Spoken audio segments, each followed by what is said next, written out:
30 жылдын içinde bir топ өзгөрүүлөр болду. Кыргыз мамлекетинин конституциясы да бир нече өзгөрүүлөргө дуушар болду. Акыркы конституция 2021-жылдын 5-майында Кыргыз Республикасынын президенти Садыр Нуркожоевич Жапаров кол койду. Кыргыз эли мамлекетти өнүгүүгө алып баруучу оптималдуу туура башкаруу моделин тандап алды десек жаңылышпайбыз. Конституцияны колдоп берген элибизге терең ыраазычылык. Биз тарыхтан тажрыйба алдык. 30 жылда биз өзүбүздү таптык.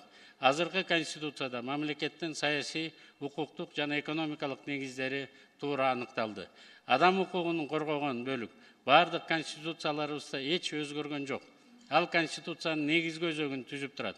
Мамлекеттин эң чоң байлыгы жана баалуулугу бул кыргыз жараны. Биз кадырман элибиз адам ресурсубуз деп эсептейбиз. 30 жылдын ичинде демократиялык укуктук жолдон тайган жокпуз. Биринчиден, Кыргыз Республикасынын конституциясы мамлекеттик тилди кыргыз тилин жана расмий тил катары орус тилин тааныйт.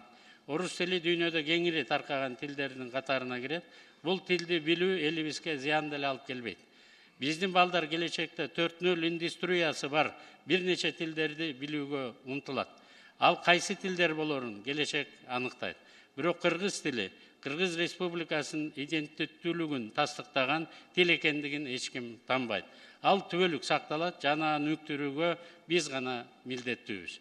Экинчиден, Кыргыз Республикасынын конституциясында демократия, башкача айтканда жарандардын мамлекеттик саясатынын маанилүү маселелери боюнча сөз эркиндигине ээ жана шайлоого эркин катышуу мүмкүнчүлүгү кеңири каралган.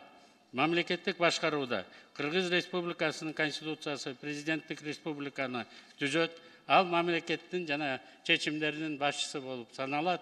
Бул башка республикалардан айырмаланган негизги артыкчылык катары бааланат.